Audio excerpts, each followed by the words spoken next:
How about it, Packer fans? 2-0, I tell you. 2-0. The Packers, they take out not only the Detroit Lions in week 1, they follow that up with another playoff team, the Washington Commanders. Down you go 4 days later at Lambeau Field. Now, if people didn't watch this game, if people get up tomorrow morning and say, hey, I wonder what happened on Thursday Night Football, that should have been a good game. We'll see. Oh, yeah, it was close like I thought it was going to be. That's a lie. That is an absolute blatant lie. It is not the case. You tell that person, I need you to go watch the game. Don't look at what the file shows. Just go watch the game, man. Because that was like Detroit. They had the lead. There was never any threat of losing the lead, and they took care of business. Nicolay Law, Fan Talker text line. Let's celebrate. I know y'all got to get up for work tomorrow. I know, but we can talk a little bit before you go to bed. We got Ryan Wood of the Green Bay Press Gazette calling it, Packers beat writer. He'll be joining us tonight. We'll hear from players after the game at their lockers. We'll hear from Jordan Love. We'll hear from Matt LaFleur. But most importantly, I want to hear from you. Nicolay Law, Fan Talking text line 414-677-1250, 414-677-1250. You can also hop into the Dugout YouTube chat. Search us on YouTube, The Fan Milwaukee. We've got videos. We've got shorts. We've got live streaming of all of our local shows. Like, subscribe, try to get those subscribers up as much as humanly possible as we go along here. Again, we've only been doing this for, 2.5 months now? So I think we're off to a blazing hot start thanks to Tommy Wirtz and Charlie Usen doing their great stuff with YouTube. So come on, participate that way. Social media on Twitter, Facebook, Twitter, Instagram. That's right, Instagram too. We're everywhere you want us to be. Not TikTok yet. Not TikTok. And then today on YouTube during Wisconsin Sports Daily, somebody in the Dugout asked, when are we going to Twitch? Eventually. We'll be there eventually. Just hang on. We will get there eventually. The Green Bay Packers, like I said, 2-0 now after taking care of the Washington Commanders 27-18. I will ask Tommy Wirtz first, and you all could participate. What was the favorite moment for you of this football game on Thursday Night Football? Favorite moment. It could have been something the announcer said. It could be something that happened in the game. Could be something at halftime. Whatever. Favorite moment. I have one. I'm curious what yours is. My favorite moment in this game, I think there were two players specifically I thought who broke out in this game. For one on each side of the ball. I'll play the guy who I'm pretty sure you're going to be the most excited about here first. 2nd and 6, good protection, pass wide open, making the catch and getting into Washington territory. Tucker Kraft. Go. Pulls his way down to the 20-yard line. So Kraft gets a first down and then gets a huge play here for 57 yards to the Washington 20. This was a Tucker Kraft breakout game, and that 57-yard catch makes his numbers look awesome, obviously, by the end of the night, but it really showed that the Packers have a luxury at the wide receiver position where they can go wherever they want, whoever they think is the hot hand that day. There was a good day from Dontavian Wicks. They tried some different stuff with Savion Williams and Matthew Golden, but ultimately we were all correct. Tucker Kraft's the guy on this team, and he will be the guy for the 2025-26 season, I think, Spark. I love your optimism. I really do. I really want to roll with you. The Jayden Reed stuff last year, though, I can't hop on your bandwagon yet. I can't. Well, and I can't. I want to. I told Kate today at home, we were watching the first half before I drove in for the second half to do the show, and I said, he's my favorite player on this team. Like, Micah Parsons is great, and obviously he gets you excited, and they're probably not a Super Bowl quality team without him. But my favorite player to watch and gets me pumped up watching him is definitely Tucker Kraft. And it has been for the last couple of years, but I'm definitely there. The only reason I'm not going with you on this Tucker Kraft revelation thing is because they don't ever show somebody being that guy more than twice every 6 weeks. So this next game against Cleveland, it could be the Dontavian Wicks game. Yeah. It could be the Luke Musgrave game. Who knows? So it's hard to get super excited. Like, okay, Tucker Kraft, he's going to be an all-pro tight end this year. Tucker Kraft's going to be a Pro Bowl player this year because we just don't know what it's going to look like week to week. Well, and not to change it up too much, but a massive day as well. Also a candidate for Breakout Player of the Day. Again, pressure, incomplete. Batted down. They went for the rookie Lane Keyshawn Nixon, having a nice night. Batting it away. Turn it over.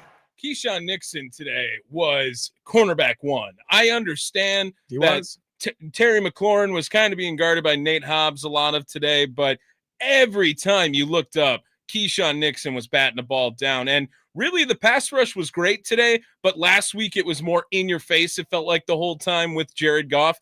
And this one, it just felt like Jaden Daniels maybe. It was more of control of not wanting him to get out and run, I think. Right. I thought the moment just looked really big for Jaden Daniels. I don't want to sound like I'm the Jaden Daniels hater now here either, but he looked totally rattled and frazzled all day today. And Keyshawn Nixon helping provide that in the secondary. I thought those two guys, phenomenal day today for Green Bay.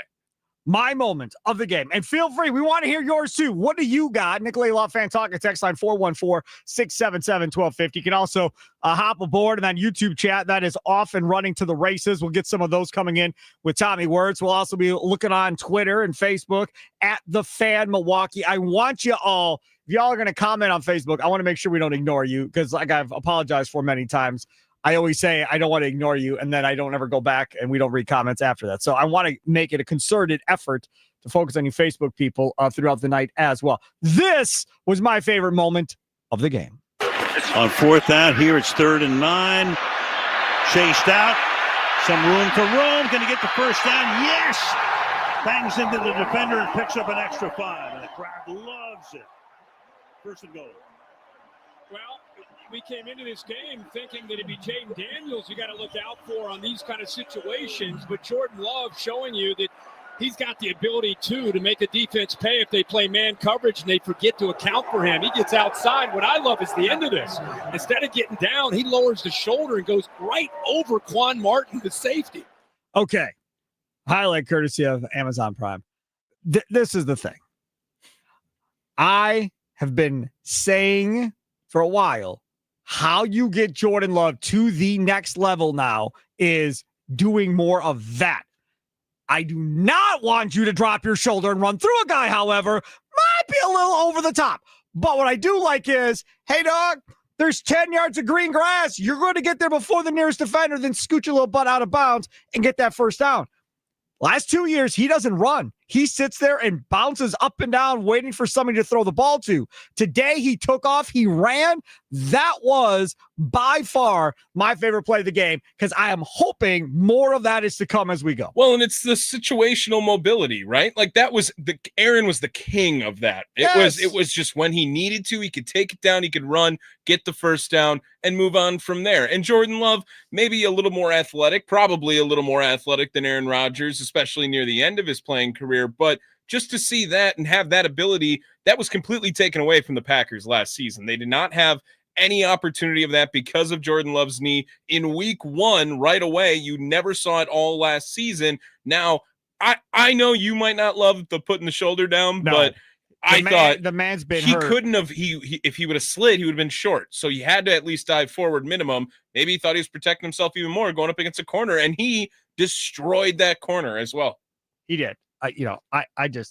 He hasn't exactly been able to play through things. He keeps last year he was hurt multiple times. Then he hurts his non-throwing thumb and has to have ligament damage on that one in training camp. He's not been a picture of health in the last year and some odd days, if you know what I mean. For sure. So that is why I get a little concerned, a little skittish about dropping your shoulder. But great run. Very, very happy about that. Last week, this dude here showed up last week, and in the beginning of this game, he got going again. And the ball handed off, and the tackle is made right away. Lucas Van Ness, 2 yards back of the line of scrimmage, second down. Dude, if he really is going to be a playmaker this year, and Devontae Wyatt is going to be a playmaker, and Colby Wooden's going to be a playmaker, I mean, This is going to be a problem for opposing offenses if all of these dudes are going to have moments each game of tackle for losses, pressures on quarterbacks, batting balls down. If that's what this is going to be week to week, this defense is going to be really good. And on top of it, like we saw last week with the Jahmyr Gibbs approach, is that the Packers just refuse to give up big plays. That was all last year. It was all dump downs again. And that was where Jaden Daniels was comfortable this week as well. Maybe a little more so with Zach Ertz than his running backs, but Eckler also went down in the middle of the game, so they didn't really have that luxury to keep that check down running back out there. This defense just flies. They are so fun to watch. I don't remember, like, it's got to be 15 years since the Packers have had a defense this good and this talented and this fun to watch right now, especially through just 2 weeks. So I understand 15 years ago they accomplished a whole hell of a lot more than this team has. But for the time being, it's deeper than it's ever been. It's faster than it's ever been. And it's younger than it's ever been, too. They really are probably a shutdown corner away from being a truly dominant like defense. Sure. And Keyshawn Nixon entered the chat today. I just find, okay, that's cool. I'm just saying, like, there's not that Charles Woodson type player there. Hobbs wearing 21 rubs me the wrong way too, but that to me is the one aspect. Now, if Keyshawn Nixon, like you say, develops into that, Pro Bowl type cornerback, he develops into Nate Hobbs. He does not need to be Charles Woodson. We've seen this now. No, I'm not saying All-American. I'm not saying he's got to be an All-American cornerback. I'm just saying if he's like Pro Bowl or in that conversation, Pro Bowl alternate type cornerback, right? If you're there, if you're a top 5 corner in the NFC, well, that's fair, top 6. If you're that in the NFC to go along with the safeties that you have, the linebackers, the defensive line, again, this is going to be a problem. Some of these corners and safeties are going to get picks because quarterbacks are going to make a bad throw because they're under pressure. Not that they earned it necessarily. They got to catch it, obviously. But it's not going to be, diving in front of a guy at the last second. Keyshawn Nixon today, blocking balls down in front of guys, doing stuff like that. That's the big deal there. All right, let's check out that YouTube dugout chat going on. What do you got, Tommy? Yeah, I got a couple here. Michael chiming in. Nixon was a dog tonight. Isaias, a few things to clean up penalty-wise, but 2 games in 5 days. Any reasonable fan would take it. Chiming in. Sparky called it. Tucker Kraft is the man. Aesop Mitchell. Kraft getting me 24 points in fantasy. Let's go. Dennis says, best lockup Halfley, and I think that's also a great point to just say, enjoy him while he's here because he's gone after this season, right? Like that's where we're already in that mindset. We've talked about this on Wisconsin Sports Daily, so we went and we looked up top 5 highest paid coaches in the league. Not that Halfley's going to get that. I mean, you're somewhere $12 to $15 million. Yeah, that was last week on here. Yeah, right. Mm-hmm. Okay. Are we talking about it on this show? It was on this show. Yes. Right. So, Sunday, I guess, a few days ago. But when we sit here and we think about it, if Halfley's offer is $5 million a year to go be a head coach in Cleveland or wherever it may be, and the Packers go, we'll match it if you stay here as our coordinator, that's a big move by the Packers to give him $5 million and essentially make what LaFleur's making. LaFleur's going to get a bump probably if they go win a Super Bowl here. But that's something that's going to have to be considered. The other thing is, we know he was a head coach at Boston College. Mm-hmm. Is being an NFL head coach in the NFL something he wants to do, or would he rather ride with LaFleur for 20 years, have job security, make $3 to $5 million a year, and be one of the best defensive coordinators in the league, not have to be the head coach, not have to worry about the posse coming after you to fire you after 4 or 5 years, not having to deal with all that, not having to move your family every 4 or 5 years as you're hopping around the league, but just having that job security. I don't know where he's at and if he'd want to be a head coach in the NFL. If he does, and if they do what we think he's going to do, he's going to have offers. Well, he's going to be desired, at least. And that's always something that you love as well as anyone in life, right? Just to be desired and wanted. You've heard his press conferences. Oh, yeah. He's going to win the interview. Yes. He's going to win the interview with an owner or a GM, whoever he interviews with, he's going to win the interview. Absolutely. And as he should. Like, you hear him speak and you can tell it's head coach speak, and that helps with the previous experience in college already. Right. He obviously left college football for a reason because he didn't like how things were working as far as head coaching at the college football level. maybe after being adjusted to the NFL level and seeing the similarities that come with the NFL and college football now, head coach, big money to come with it in the NFL, I think he's going to have to take at least one shot at it. Still to come on the show, Ryan Wood, Packers beat writer from the Green Bay Press-Gazette. He's at the game, obviously, getting reaction from the players inside the locker room. Plus, we'll hear from Matt LaFleur, Jordan Love, and want to hear from you as well. Nicolay Law Fan Talking text line 414-677-1250, 414-677-1250. Social media, Twitter, Facebook, Instagram, at The Fan Milwaukee. And, of course, that Dugout YouTube chat. We were just reading some of those. Search for us, The Fan Milwaukee on YouTube. Like, subscribe. If you're watching right now, hit that subscribe button if you haven't been subscribed already. Coming up next, we'll go inside the box score. Green Bay football postgame show live from the 1250 AM 105.7 FM The Fan Studios, powered by the Potawatomi Sportsbook. Sparky and Tommy.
All right, the Green Bay Packers do their thing. They get the win. I see I got Fox 6 on here in the studio. I see Jordan Love at the podium talking currently. We'll hear from Matt LaFleur. We'll hear from Jordan Love coming up in a little bit, plus players from inside the locker room as well. Packers get the win today over the Washington Commanders 27-18.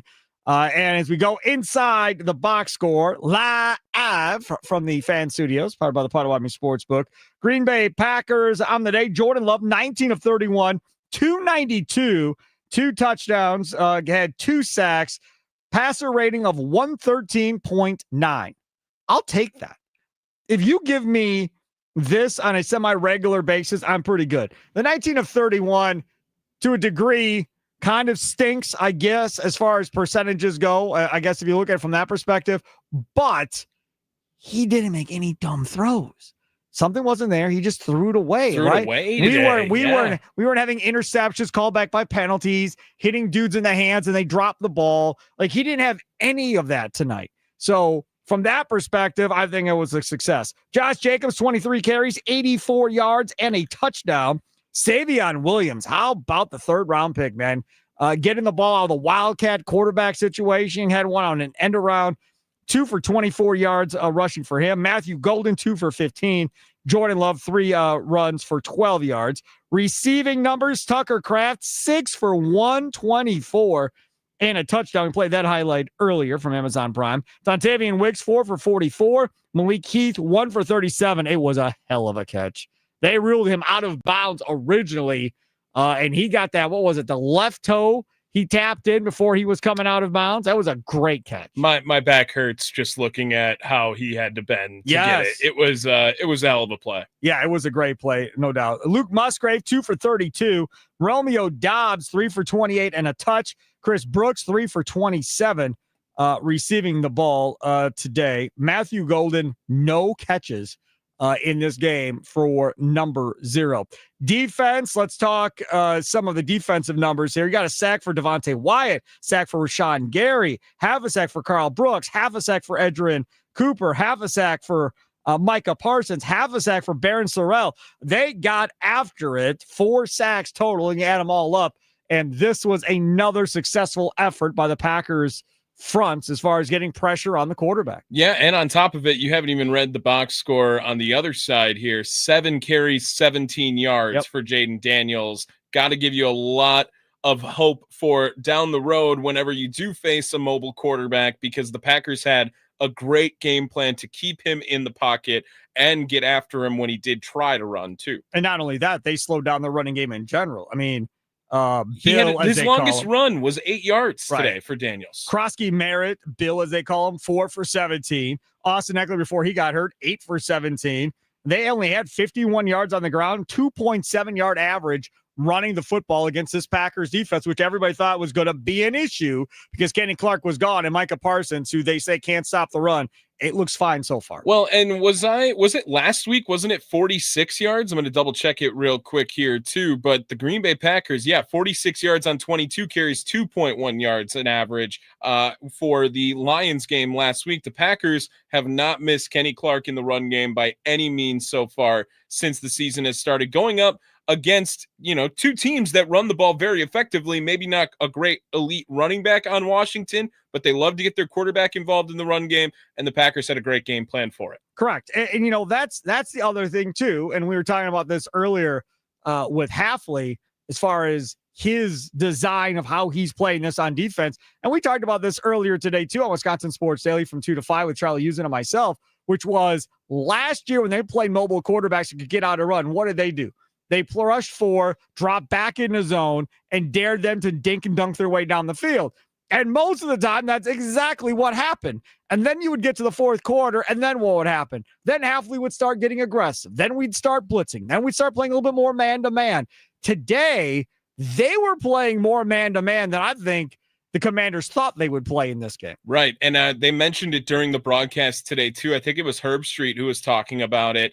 But really, the growth of Quay Walker and Edgerrin Cooper playing together, very apparent right now for this defense on top of it. They're flying all around the field. They had Cooper sometimes as a situational spy whenever they had to, but they really didn't need to during this game because the edges were set very well from Parsons and from Gary and Van Ness. Did I see McDuffie on the outside a couple times today too? I think so, I thought they were working him in there a little bit on the outside as well for Green Bay.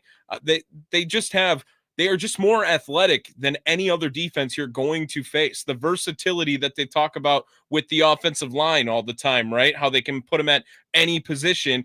They have the same thing with their front 4 on the defensive side as well. Whether we saw Micah Parsons inside at 3 tech like all day during pass rush situations. That cheetah package seems like they were trying out Micah Parsons on the inside a whole lot more than they were on the outside. And that's something else that you'll continue to see, as has been pointed out numerous times. Hafley has things in mind of what he wants to do and how he wants to exploit different teams. And he himself said it of, look, man, this is going to change week to week as far as where we want to run Micah Parsons at. And it's about exploiting those weaknesses. And as he put it in his presser, I don't want to, downgrade anybody or whatever, talk badly about somebody. But if they feel like they got a matchup that Micah Parsons can win, they're going to. You had a rookie right tackle sitting out there in this game for Washington, Connerly, and again, first round pick. So he's not a, he's not like a 7th round pick right tackle or something like that. But Connerly's out there at right tackle.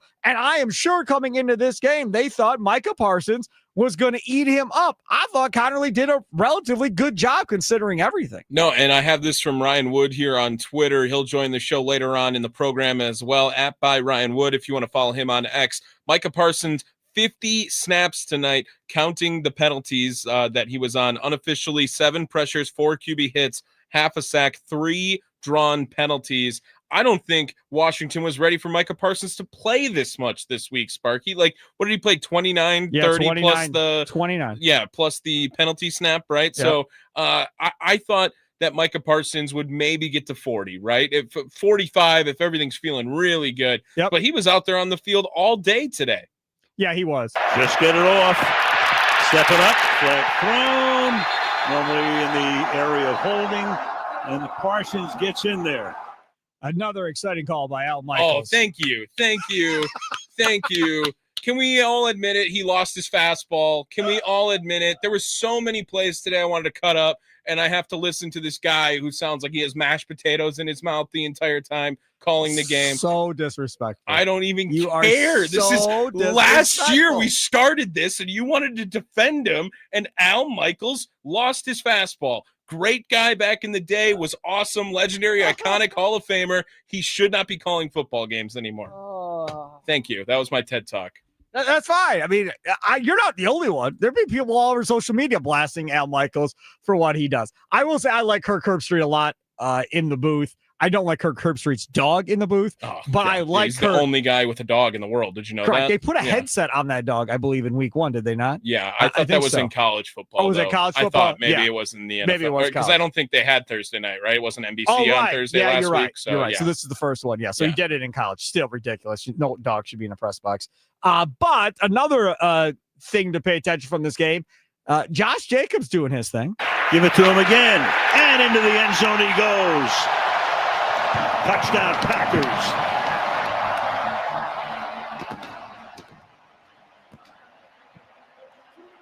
So they've had a 96-yard drive and a 92-yard drive to go up by 2 scores. I got one here on Twitter. The highlight courtesy of Amazon Prime. I don't know if you've ever followed this account. 73-9, and they lied. At Cuffs the Legend. Got a ton of followers. Tweeted out, Josh Jacobs is the Packers' Marshawn Lynch. Feed him the rock. He can handle the workload. Bell cow back. I've never heard anybody call him the Packer version of Marshawn Lynch. And again, this dude ain't a Packer fan. He's a national guy. But I thought that was perfectly well said.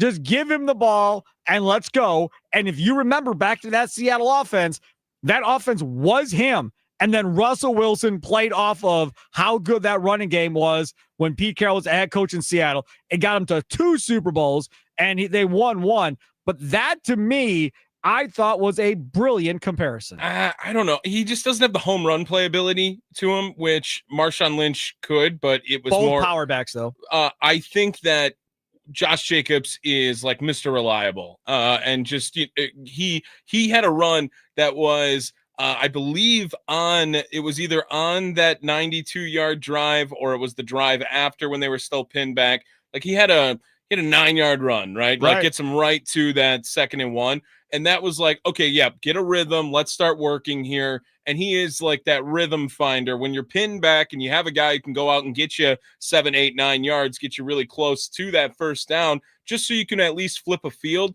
Like, that's more or less what Josh Jacobs has been. He's a great red zone threat as well. They know that they can rely on him to take the ball from the 10-yard line into the end zone, just handing the ball off. But Marshawn Lynch gives me more like, you think of Beastquake right away when you think of him, right? So, and Josh Jacobs, with all due respect, is never doing a play like that. No, I would agree with you on that. Jay Zilla tweets at Sparky Radio and at the Fan Milwaukee. Coming home from the game now, they're not amazing on offense, but they're pretty good. They're very good on defense. And Detroit and Washington are their competition in the NFC. They've got a Super Bowl team, and getting home field is a big part of getting there. I would like to talk about the second half of that tweet, if you don't mind, coming up on the other side of a quick timeout. Packers get the win over the Washington Commanders, and we are celebrating, people. You should be celebrating too. I know it's late, but hang out with us tonight, whether it be streaming it on your Odyssey app, just listening on the good old-fashioned radio, watching us on YouTube, search The Fan Milwaukee. We are here wanting to talk with you. Nicolay Law Fan Talk, text line 414-677-1250, 414-677-1250. Don't forget, Pack a Day Radio Show tomorrow morning, 8 to 9 a.m. with Andy Herman. Then it's the Mason Crosby Show with Mitch Thunder Nellis, brought to you by Verizon from 9 to 11. And then, of course, middays with Thunder. Mitch Nellis has his own show from 11 to 2. And then it's Wisconsin Sports Daily from 2 to 5. So, again, local, 8 a.m. to 5 p.m. Just keep it locked in for a Green and Gold Friday tomorrow. It's going to be a lot of fun. Packers get the win 27-18. Green Bay Football postgame show broadcasting live from the 1250 AM at 105.7 FM The Fan Studios, powered by the Potawatomi Sports.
All right, let's get to it. Packers get the win, 28-17.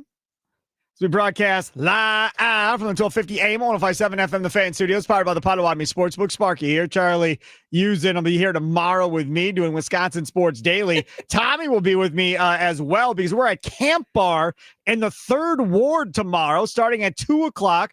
Wisconsin Sports Daily will be there till 5:30. That's right, extra half hour tomorrow.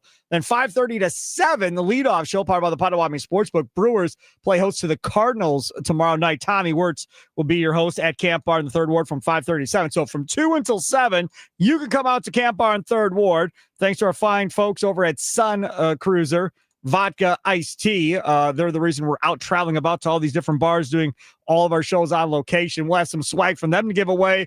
We'll have relief pitcher T-shirts to give away from the Fan, bucket hats to give away, the little the sockets for the back of your phone to give away as well. So come hang out tomorrow with me, talk some Packers, talk some Brewers, hang out at Camp Bar. Very cool place down in the 3rd Ward. It's going to be fun tomorrow, Tommy. Yeah, I know. You got this Cudahy guy going all over the place here. So I'm in Oak Creek, like you're closer. Yeah.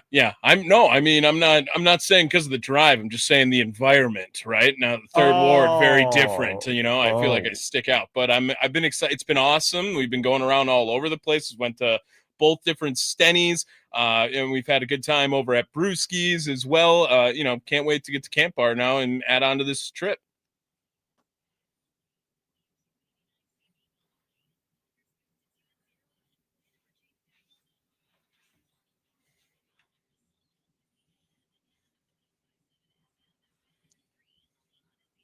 So like I said before, 27-18, Packers with the win. I want to go back to this tweet from Jay Zillow we read before we came out. If you want to have a board, feel free. Nicolay Law, Fan Talking Text Line, celebrating a Packers win. What was the big moment of the game that you liked the most? For me, it was all about Jordan Love getting that run on first down the right sidelines using his legs. That was my favorite play. What about you? 414-677-1250. Jay Zilla put in a tweet, if Detroit and Washington are their competition in the NFC, they've got a Super Bowl team. Getting home field is a big part of getting there. But is it, I ask you? But is it? I mean, has this team really utilized home field in the playoffs? How long has it been? Brett Favre? Was that the last time this team was worth a damn at home in the postseason? I mean, it has been some time. If you ask me, I'd much rather go play in domes through the postseason to get ourselves to the Super Bowl. I think I'd much rather have that. Now, the one thing I will say is this. To have Jacobs and to have this offensive line, if you get crappy conditions and if you have to run the football, I feel better about that now more than I did with Rodgers and McCarthy at the end. Because at the end of their deal, they couldn't run for anything. This group with LaFleur, I feel like, does a much better job of scheming up running plays. Yeah, I think like home field advantage in the NFL is kind of indifferent to me. Maybe there's numbers that say otherwise, but there's too many examples of it just totally not being a factor. I think when you get to the college level, it probably has a little bit more of an impact, but these are all pros. These are all guys who have played in big games already. As far as home field advantage goes in the NFL, I don't think it really matters, especially in the postseason as well, where when this team has had the most success and the most recent success in postseason play, they didn't play a single home game the entire year. So I do not think that they have to get home field advantage. And I will pump the brakes just a little bit on their competition. I think they absolutely are in the elite tier right now after these first 2 weeks, but we have no idea what this team would do looking like matching up against Philadelphia yet. And Philly looked really good in week 1 too. Yeah, I would agree with you on that. Now, again, that YouTube chat is going. We call it the Dugout over there on YouTube. Tommy Wirtz in charge of reading that. We also got tweets coming in and everything else. You got a couple over there in the Dugout YouTube chat that you want to play with. Yeah, sure. Cornelius talking about, he has a typo in this first one I'm going to show, but I'll read it correctly. Guess I was wrong on Nixon tonight. More love for Keyshawn Nixon. Michael again. Is the Packers D officially top 5, maybe even a top 3 defense in the NFL? Spark, I think that comfortably I can say this is a top 5 defense in the National Football League. They were top 5, top 6 last year. Right. So, I mean, that's not as big of an improvement necessarily as you were hoping it would be at this point. I saw this on Next Gen Stats, and I believe you said Ryan Wood had this earlier as well.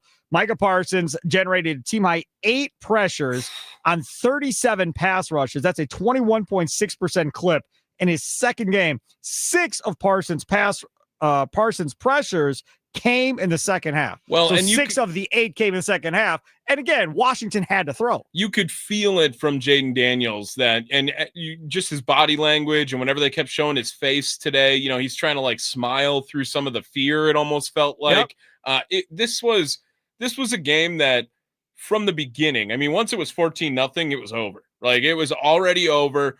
Commanders couldn't move the ball at all during this stretch. The Packers defense ends up becoming a little more soft and conservative throughout it. But if the offense gets off to fast starts and then this defense just has to play ahead with a 14 or a 10-point lead all season long, the Packers are going to find themselves winning a whole hell of a lot more games than they're going to lose. Pat McAfee on Twitter, what do you think about this? Now, a lot of people say, you use the word great too much, right? In society, people use the word great to describe everything. It's an overused word. Pat McAfee, former Colts punter. Yeah. Stand-up comedian. WWE wrestling announcer. Sure. Yeah. ESPN, YouTube, all that. This Packers defense might be generational. They've made the lines, and now the Commanders' offenses look like JV operations with a bunch of eye emojis. Well, did you use generational correctly? I mean, last week we had people drawing comparisons to Tampa Bay in 2002 and the Baltimore Ravens absolutely as well. Not Baltimore, no. Well, that defense just was long. Like that defense had some time built behind it, right? I mean, Terrell Suggs, Ray Lewis, and Ed Reed played together. It felt like for a decade in Baltimore, right? Yep. But you have a level on the defensive line that could emulate Terrell Suggs at the elite pass rush level. You have a middle linebacker that's not Hall of Famer caliber Ray Lewis, but elite level in the NFL. You're talking about Edgerrin Cooper. I am. One of the, not Quay Walker, just to clarify. And they have the secondary playing their butts off right now, too. McKinney hasn't been maybe first team all pro amazing like he was to start the year last year, where he had a pick in the first, was it 3 games? He had a chance at a pick in this one. Yeah, I think that he is just now understanding his role of, okay, no deep plays and no big plays are allowed to happen on my watch. I'll let everything happen in front of me. And you know who also had a really nice day today that we haven't brought his name up yet, but was absolutely noticeable? Javon Bullard. Javon Bullard, number 20, was flying around today. He was all over the wide receiver screens that they were trying to do as well for Washington. Javon Bullard, massive, massive game, I felt like, from the nickel spot. And I really do think that this defense it's more fun to watch than the offense right now, even. And the offense has been phenomenal for 2 weeks. First 5 games in a row for Xavier McKinney last year. Was it that many? Holy damn. 5. That's crazy. 5 games in a row for Xavier McKinney. 28-17. Packers get the win in this one. And you just have to be so, so excited. Now I'm going to see if I can stomp Tommy and see what his answer for this is.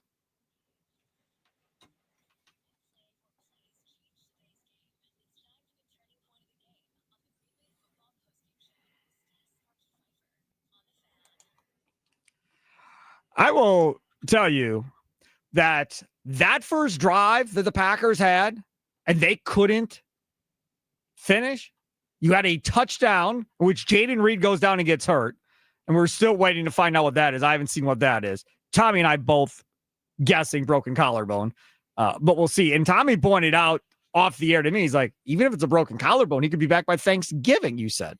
I feel like it's an 8 to 10 week injury most of the time, not always I would assume season he's ending done for the year. But if he's back by Detroit and Thanksgiving, and now again, it would suck to have him out that long, but this Packer wide receiving core is deep enough, you're okay. But either way, so you have that should have been a touchdown and ends up getting negated at that point. And then he comes back and he's got Golden in the end zone, and then he underthrows it, damn near had it picked, underthrows it, and you're like, come on, man. Like, that should have been 7. That should have been a touchdown. Not exactly the way you wanted to start that game. for me, the turning point was when you get that second touchdown and you're at 14, that to me was the turning point of the game for me saying, okay, that's 2 after we blew that first possession. Now you're going to have to deal with us and try and throw your way back into this thing. That was it for me. Turning point of the game, absolutely. Plenty of moments you can point to, but you talked about Jaden Reed going down, and we talked about this play earlier. Boy, Kraft's a good-looking tight end. I'll say. Yeah. Great year last year. Going deep again down the sideline, and the catch is not made inbounds, even though Malik Heath was there. Pulled it in, but on the chalk. Now, how good a look is this? After review, the ruling on the field is a completed catch. Yeah. First down. So instead of 2nd and 10, that is good for 37 yards. Nice expedited review there by the crew.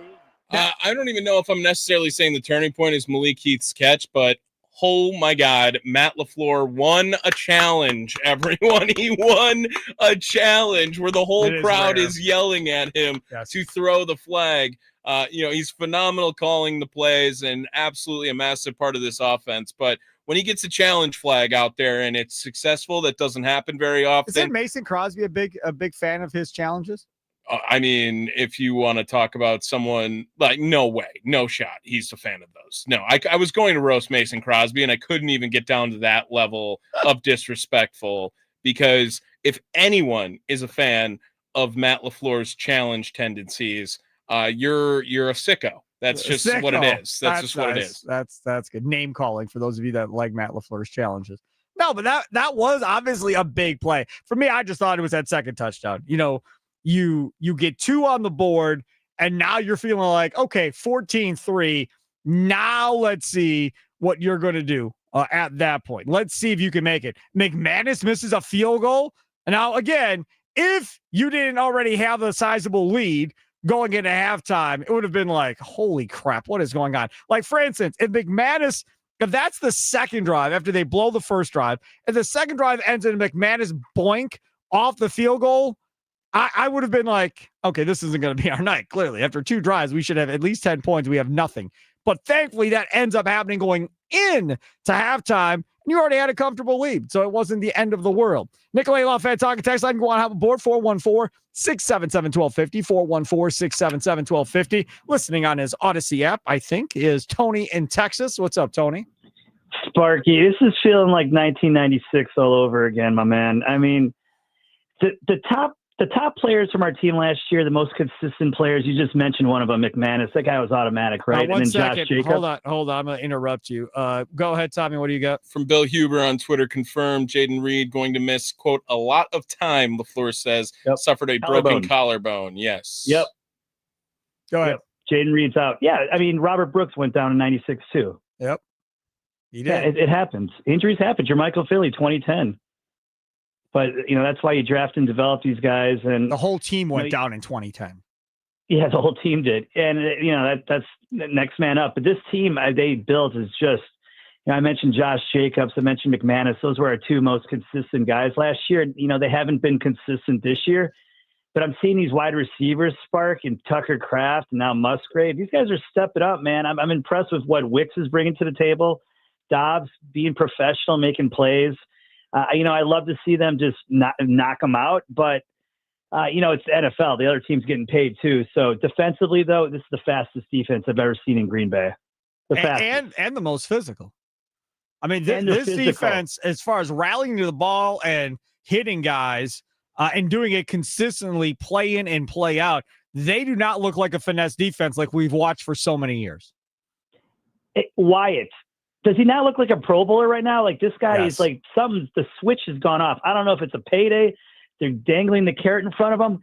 This guy looks like he is poised to get a huge contract, a Pro Bowl type when they player. picked up his option, remember, it was his option and not Walker's option they picked up, Tony.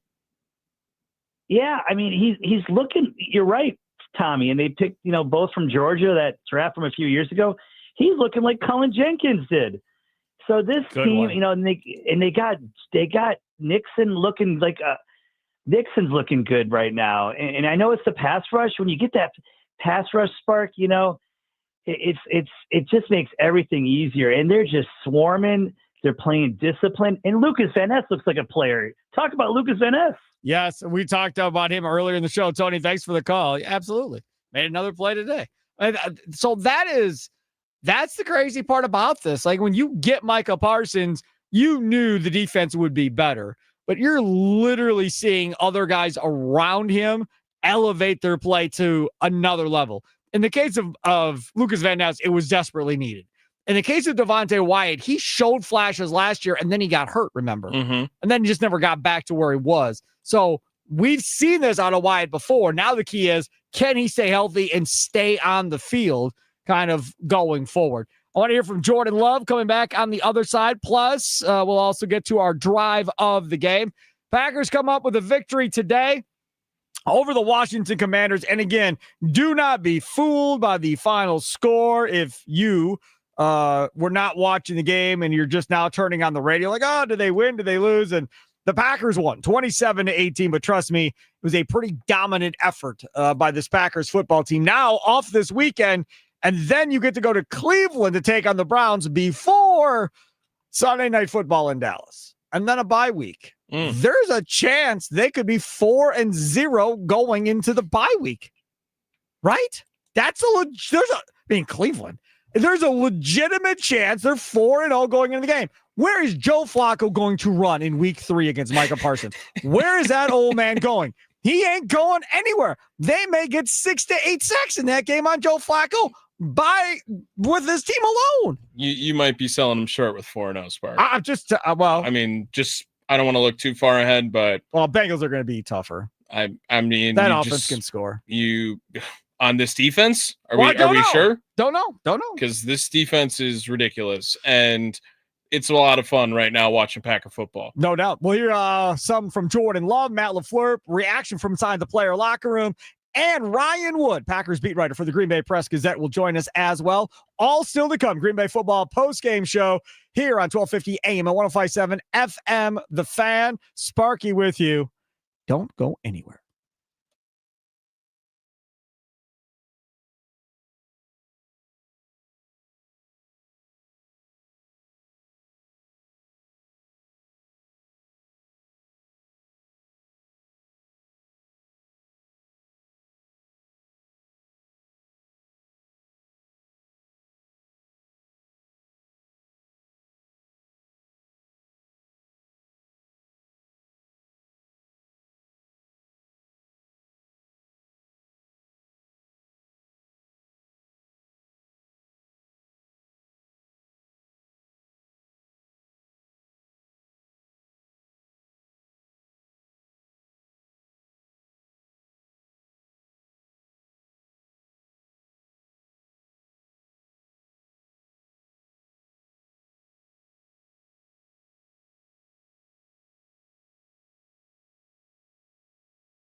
Welcome back. The Green Bay Packers do their thing at Lambeau Field. They improved to 2-0.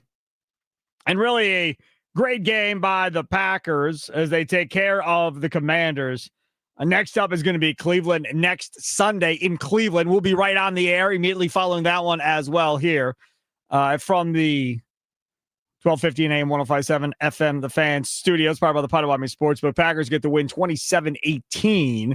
Jordan Love, the couple of touchdown passes in this one. Josh Jacobs finds the end zone as well. Now we need that drive of the game. Tommy Wirtz, what do you think? Drive of the game. It was looking pretty grim on this drive at first because it started with Matthew Golden fielding a punt inside the 5-yard line. Luckily, the Green Bay Packers able to work it out. Jordan Love, a short pass to Tucker Kraft for 15 yards. Let Josh Jacobs get some rhythm with a 4-yard run. That 57-yard pass to Tucker Kraft later on third down. Hold on. We can play multiple highlights on this drive. I don't want to short the people of the Tucker Kraft catch because Tucker Kraft catch that's pretty good too. 2nd and 6, good protection, pass wide open, making the catch and getting into Washington territory. Tucker Kraft pulls his way down to the 20-yard line. So Kraft gets a first down and then gets a huge play here for 57 yards to the Washington 20. Well, and then Jordan Love doing his best Cam Newton impression right after that. On 4th down, here it's 3rd and 9. Chased out. Some room to roam. Going to get the first down. Yes! Bangs into the defender and picks up an extra 5. And the crowd loves it. 1st and goal.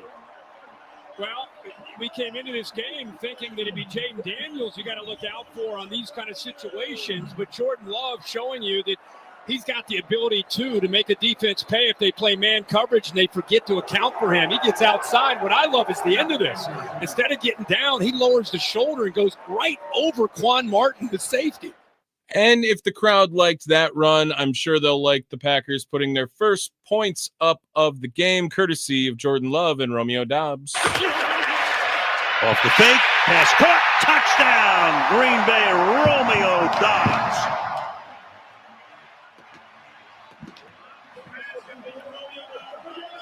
So a drive that started at their own 4-yard line goes 96 yards in 7 plays. Now look at this formation to the left.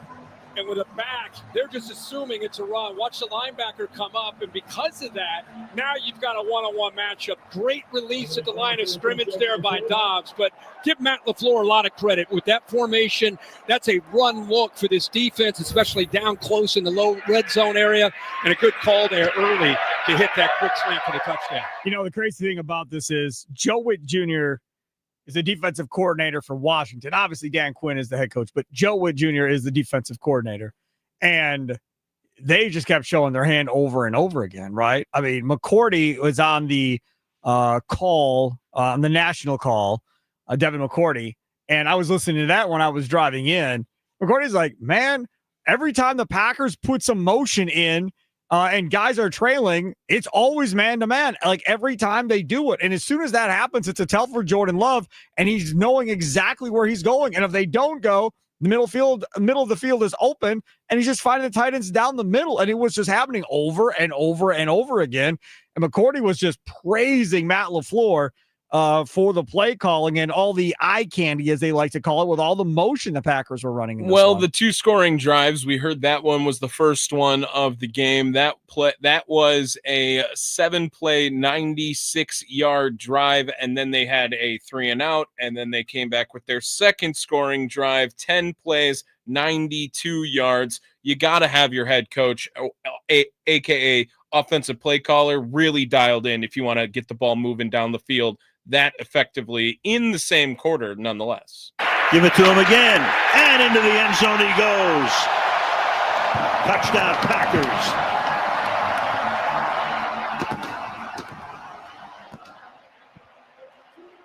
So they've had a 96-yard drive and a 92-yard drive to go up by 2 scores. Josh Jacobs, what is that, 10 consecutive now for Yep. Josh Jacobs? 10 games in a row. You think he misses Las Vegas? No. No? No. No, You don't not think at he all. misses Las Vegas? Although these first 2 games, not a great pace, and it's very reminiscent of some of his down years in Vegas, based on, runs per carry and total yards in the game. But if you're watching it, you understand he's doing his job, establishing rhythm on the offense.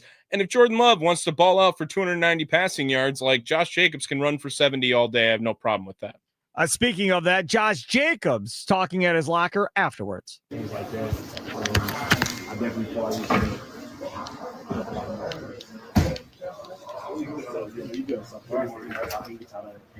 Last year, you were doing that like in the big games. You were saying, "Oh, we could have 1 or 2 more plays." You could have had 1 or 2 more plays, and it still wasn't that close. Yeah, I mean, we had a lot more out there. I'm not gonna lie. I had a big one. Where I got 9 yards on a run, but I should have had like 30.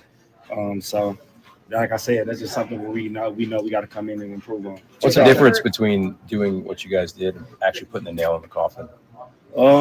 I think that, with our defense playing as good as they were, we shouldn't even have made it come down where they had a chance to even, kick an onside kick and get back in the game. It should have really not been that close. So, hey Josh, we can all look back and look at Tucker's stat line and say, "Wow, this guy's special." But from a guy that sees his mentality, his work ethic, and everything, just how special is 85?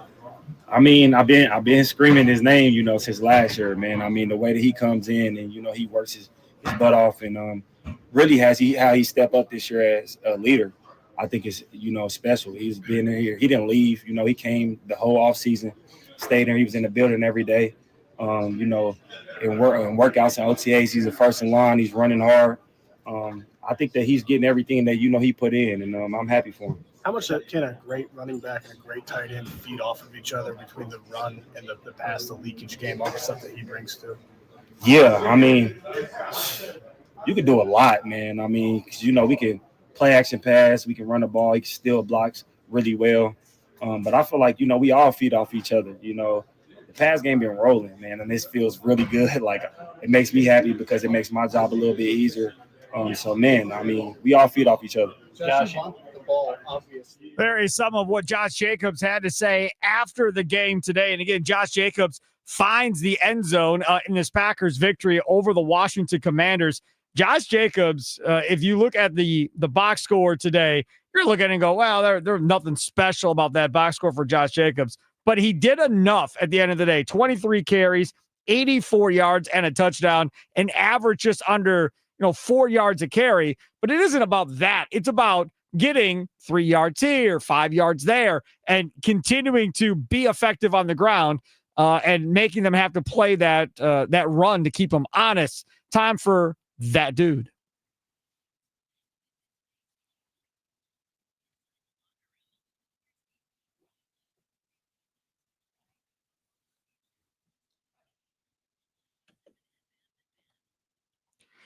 There he is by Ryan Wood on Twitter. Ryan, I'm not sure what you were thinking coming into this one because you and I normally talk on Friday on Wisconsin Sports Daily, and we'll probably do that again tomorrow. But I'm not sure I saw them, I'm going to say, kind of dominating the way they did tonight. I had them winning. Sparky, I had them winning their first 2 games. I had them 2-0 coming into the season. I thought they would win. I did not think that they would outscore the Detroit Lions and the Washington Commanders, the 2-time reigning NFC North champions and last year's conference runner-up, by a score of 54-31 in 4 days after getting out to leads of 27-6 in the opener against the Lions and 27-10 against the Commanders. These were not ball games. They were dominated, both teams, on both sides of the line of scrimmage, both times. And if you subscribe to the theory that the Lions and Commanders are going to be in it, every year there's another team in every conference that kind of rises up, that dark horse team. We don't know who that is yet. Yep. But these 2 teams are going to be in it. And they just spanked both of them.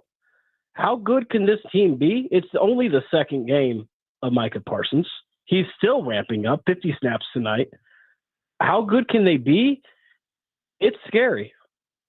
I think there's a couple of different talking points here. One of the talking points is something we have not addressed yet on this show with Tommy and I want to get what your thoughts are and maybe what the chatter was in the press box.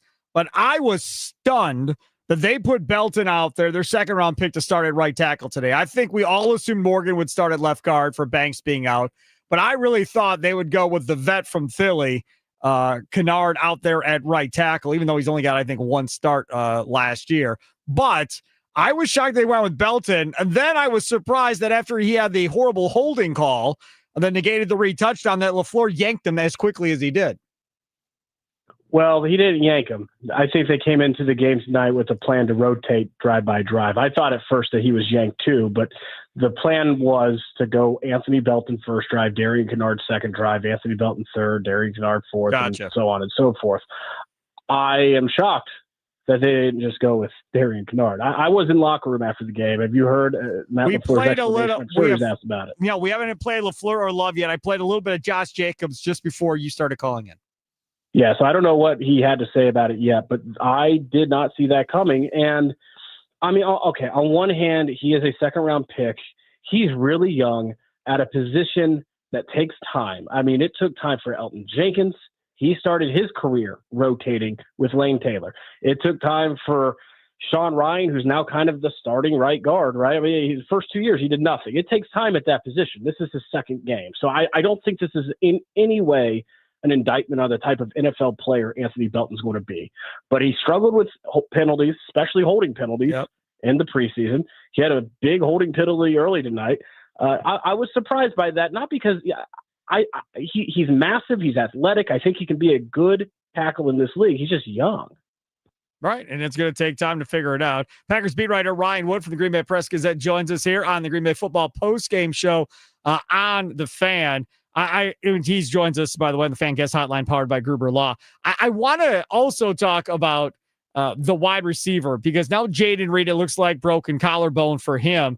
And I think most teams, you'd be kind of freaking out maybe a little bit. This Packer wide receiver room is so deep, even without not having Christian Watson until probably the middle of October, that yes, losing Reed sucks, but I don't get all that concerned about, oh boy, there's going to be some big drop off in the offense. Doesn't it seem to you like the pressure's just kind of been lifted off this offense with how the defense has played? Yeah. Which only makes everyone better. I mean, we talk about the Micah Parsons effect on every defender around him: Rashawn Gary, Devontae Wyatt, Lucas Van Ness, so on and so forth. Keyshawn Nixon tonight. I mean, it's a little easier to cover and have 5 PBUs when you know that the receiver's not making double and triple moves. It's got to go with one move because the pass rush is getting home. It's big on the offense too. And, you know, you see Dontavian Wicks, how comfortable he looks with his hands. I'm not saying that's just the Micah Parsons effect. He's put a lot of work into it, but it's just, there's a peace of mind on that offense right now. Okay, the defense has got it. That I don't know that I've seen in my 12 seasons covering this team. I haven't seen that from the Packers offense because of the defense. The other point that I think is important to make, I've been saying this, Sparky, since last November. Tucker Kraft's your number one receiver. Yes. This is his first 100-yard game tonight. It's not going to be his last. And I think more than the fact that Tucker Kraft finally broke out and had a huge game, and I think it's his first of many to come, he caught a pass in literally every single situation, area of the field that you could catch a pass. So both goal lines, he catches a pass that was targeted 17 yards down the past line of scrimmage for 57 yards, which was the big thing that they needed to unlock for him this offseason, was how to maximize him as a downfield playmaker when his blocking is also foundational. And if you look at that 57-yard reception that Tucker Kraft had, the scheme left him wide open. They schemed that up. He was the second tight end coming out of that formation, and the Commanders completely lost him. The one guy you cannot lose right now, if you are a secondary manning up this Packers offense, is Tucker Kraft, and they lost him. I asked him after the game, of all the catches you had tonight, is there one that really stood out to you as being emblematic of your journey, your development that you've had to this point in your career as a pass catcher? And it wasn't the touchdown. The touchdown was like vintage, okay, tight end leak, the safety was down, he's wide open. He knew before the snap. It was the third down. Think about everything that he went through to catch that, 3rd and 6 for 8 yards. He gets held. He gets a bear hug from Will Harris, the Commander's safety. He slips coming out of his break. He gets back up, and then he also finishes the catch. Like the number of challenges on that, that's where he is right now. And so I think not just the talent but the versatility, the fact that he is a guy that no matter where he is on the field, you can go to him deep, short. He's your number one receiver. We all talk about Matthew Golden, and Love underthrows him on the one that could have been a touchdown, and then the other one barely misses him as Golden ran by the secondary of Washington. Would have been a huge play and a touchdown. That chemistry will continue to develop and get better. But Savion Williams, that third-round pick, who everybody heard about being that Swiss Army knife, kind of like how they've used Jaden Reed, they were using him tonight, including in a Wildcat look. And Savion Williams is someone we're just kind of now seeing. He was hurt all training camp, so we didn't know what to really expect. And what we're seeing is kind of as advertised coming out of college is he's a guy that you can get the football to in a variety of different ways and just let him run, because he's a dynamic playmaker with the ball in his hands, and that's what he's been. You look at, okay, we just talked about Tucker Kraft's versatility, right? Think about Savion Williams' versatility. Think about Matthew Golden's versatility. Okay, the timing's still not there yet with Jordan Love, but hey, you can get him on some jet sweeps and get him involved in the game. There's a lot of versatile pieces on this Packers offense. They're not just deep at playmaker; they're versatile, and that's got to be a great joy for any play caller with the creativity of Matt LaFleur. Time with Ryan Wood, Green Bay Press Gazette Packers beat writer here on the Green Bay Football Postgame Show. He joins us after every Packer game, and he'll join me again tomorrow afternoon on Wisconsin Sports Daily, served up by Wendy's, possibly at 2:40. I haven't seen if these guys are talking tomorrow yet or not. But the other one I want to get to before I let you get back to doing your work there at Lambeau is Keyshawn Nixon. Maybe his best game at cornerback for the Packers? I think you can drop the maybe. He was all over the football tonight to the point where, I literally had to look like late in the game, like how many PBUs does he have now? He's got 5. Like that's crazy good. That's a ridiculous number. I remember a game, Jair Alexander's, I think rookie season in LA against the Rams, where he had 5 PBUs, 2018. I would have to check. I don't know if any corner DB has had 5 PBUs in a game for the Packers since then. Maybe, but off the top of my head, I can't think of it. And who is he kind of replacing is that CB1 in the Packers secondary. Which is what he said he wanted at the end of last year when you all were asking about special teams or whatever. And he's like, I don't really kind of want to do that. I want to be a CB1 on this team going forward. Well, here's your opportunity. Go run with it. Yeah, 5 PBUs against Jaden Daniels is in your second game, and that role is a really good way to start. So, I do think that so much of this is just the Micah Parsons effect. It's so much easier for everyone on this roster, not just defense, when you've got a true field tilter like him. Micah Parsons tonight played 50 snaps. He had, by my count, 7 pressures, including 4 quarterback hits. One of those, of course, the half sack. He drew 3 penalties. One of those, of course, the half sack. He had illegal hands to the face. He had a holding. And then Laramie Tunsil lines up across from that left tackle and looks like he's seen a ghost and just starts backpedaling backwards before the snap. That's your second game of Micah Parsons. He's pretty good. Yeah, he's very, very good. And we had mentioned this earlier in the show. I think I saved it. Oh, maybe I didn't.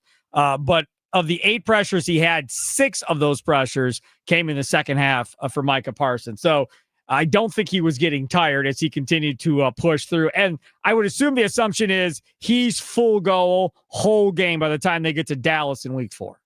Yeah, he made it very clear after the game at his locker that he's grown tired of one thing, and that is the snap count. He would like to be unleashed.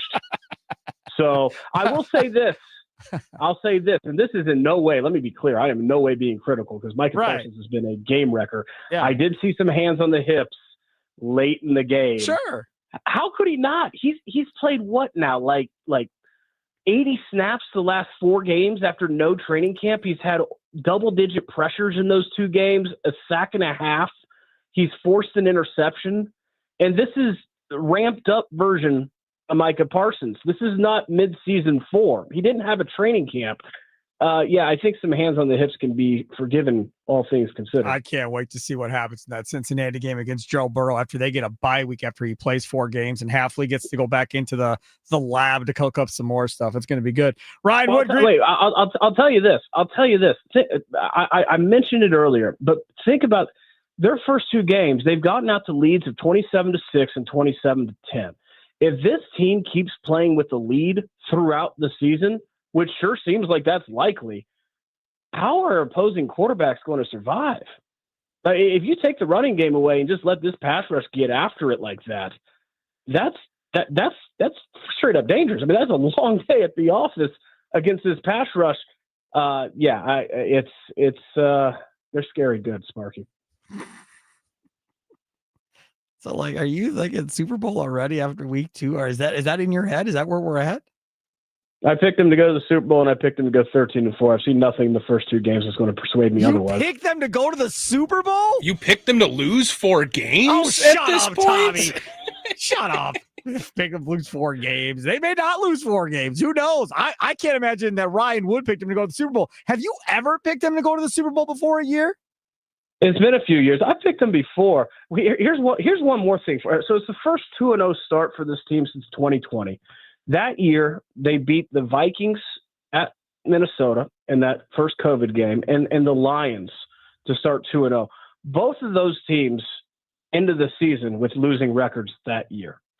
They just started 2-0 against 2 of the absolute premium contenders with them in this conference. I mean, if the NFC's got a big 4, isn't it Eagles, Packers, Lions, Commanders in some form coming into the season, right? Maybe you throw the Rams or Bucks in there. That's, to me, that's the big 4 in this conference.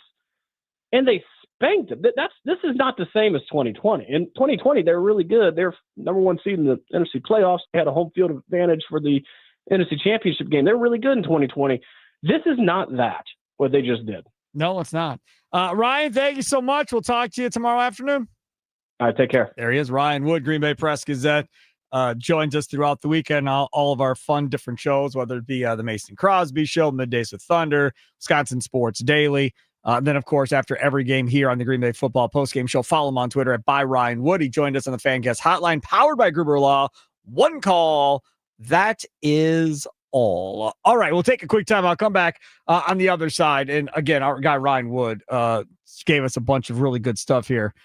We have Tucker Kraft, we have Xavier McKinney, we have Micah Parsons, Matt LaFleur, Jordan Love. We have so much stuff, but still time for you to join in as well.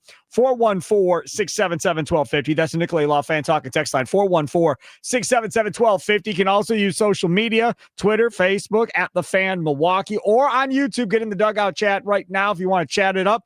Read some of those messages as well on the air. Search The Fan Milwaukee on YouTube. Like, subscribe, share with your friends and family. There are still some people that don't know we exist, believe it or not. We've only been on the air for about a year now in this newest form of The Fan. So make sure to spread the word that way. Packers, they win again in dominant fashion, this time over the Washington Commanders. And word is spreading quickly that this team here, they're pretty good.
27-18. Your Packers 2-0. 2-0 are the Green Bay Packers. Up next in Cleveland. That comes up next Sunday. So some extra time off after this short turnaround for the Packers, which is an absolute beautiful thing. Defensive play of the game. Keyshawn Nixon batting down passes. Lucas Van Ness getting the tackle for the loss in the backfield. Back in the very first, series of the game, first couple series of the game for Lucas Van Ness. Micah Parsons with a half a sack. You can go that way. I always leave it up to Tommy Wirtz to find these things. Tommy picked this for the defensive play of the game. That leg drive for the first. Daniels wrapped up, going down. Rashawn Gary. And a guy who should really have a big-time season, especially with Parsons now on that defensive front. Al Michaels on the call, Amazon Prime. I said that when that Parsons trade came down, and I came back, because obviously I was out that day. I came back, and I asked Charlie, I was like, okay, so now who's got the biggest pressure on him? And I said, it's Rashawn Gary. You can screw the Jordan Love stuff. You can screw the Matt LaFleur stuff. The pressure is on Rashawn Gary. Dude, you've never had double-digit sacks in your entire career. You're getting paid pretty good money right now to do what you do.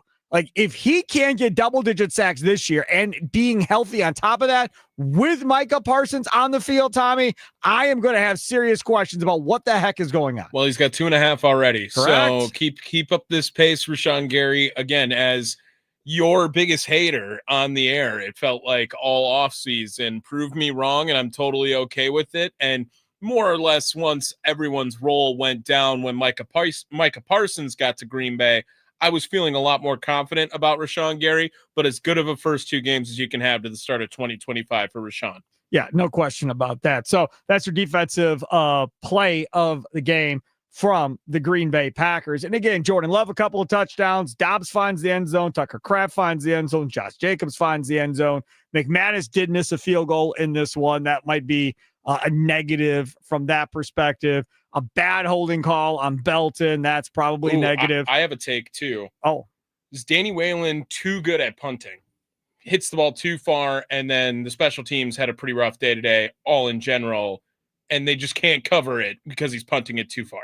We just had his punting coach on from Punt Factory. Yeah. Was on Wisconsin Sports Daily, and we talked to him. If you missed that interview, go back and listen to it. It's great stuff, whether it be on YouTube or go back on your Odyssey app or the fanmilwaukee.com. You can listen to that interview. Aaron Perez, is that the guy's name? Sounds right. Yeah, it was a great interview. He was really, really good. That is a thing, though. I mean, being realistic, I'm sure people are listening like, what the heck are you talking about? He punts it too far.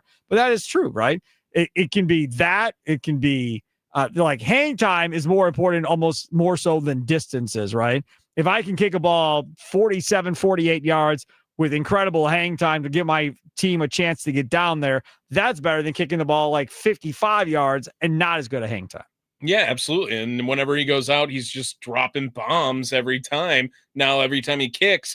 And the special teams in week 1 looked pretty phenomenal for Green Bay Packers standards. Today, definitely a little more of like, oh, God, are we going to go through this again? You can't give up a 50-yard return to Deebo Samuel. Yeah. I mean, that is ridiculous to start. You just to start the half. There's just no way that old dude should be scampering down the sidelines on you and giving Jaden Daniels a short field to work with. That just should not happen. That is Bisaccia. But again, I said this in the past too, said it on Sunday, special teams is going to be the last thing that gets ironed out in most cases because all of these dudes aren't playing with each other for most of training camp because the guys that are playing on it are guys fighting for bottom roster spots. So these guys now are playing together, have probably been doing it for like all of 3 or 4 weeks here. It's not been that long. They will get better, I would assume, as we go through the season here, providing there's not a bunch of injuries. Tyron Hopper, that was the only time you heard his name called on the face mask as well. Listen on the punt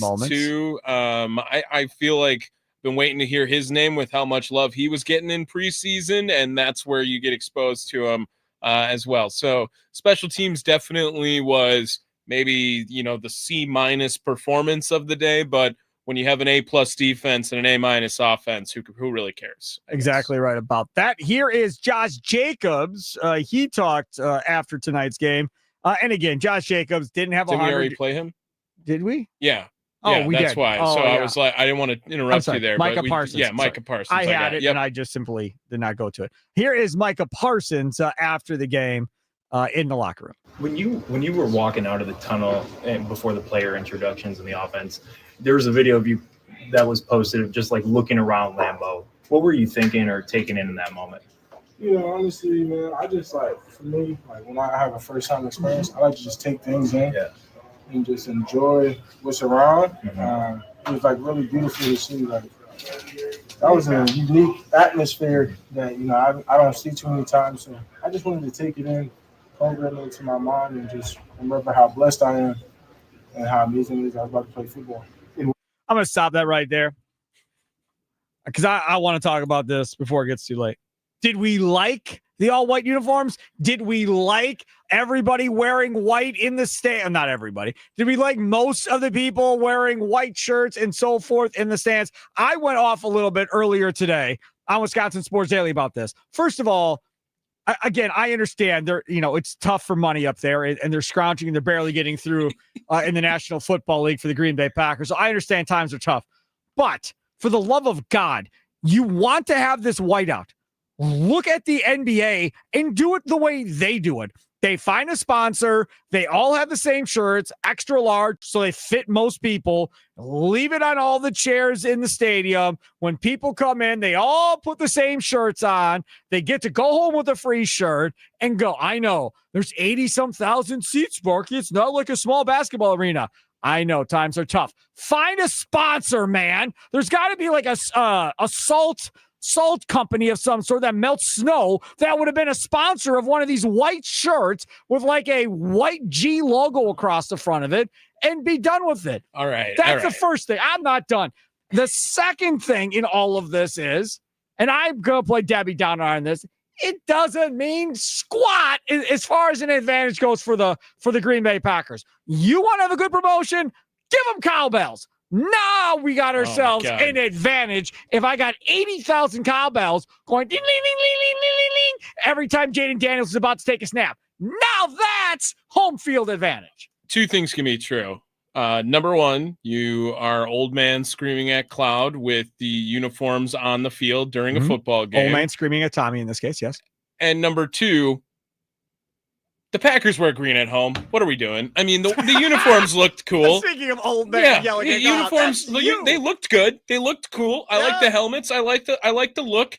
This is Color Rush Thursday stuff here, though, and you're you're the Green Bay Packers. You wear green at home. So while I hate to agree with you on this take, I it's a lot easier that they played well in them and won the football game. Correct. If this would have been the complete opposite performance and Washington looks like Green Bay and Green Bay looks like Washington in this game, like those jerseys get set on fire and no one ever wears white ever again. As I always say, I give credit to the stick and ball sports for following the lead of NASCAR.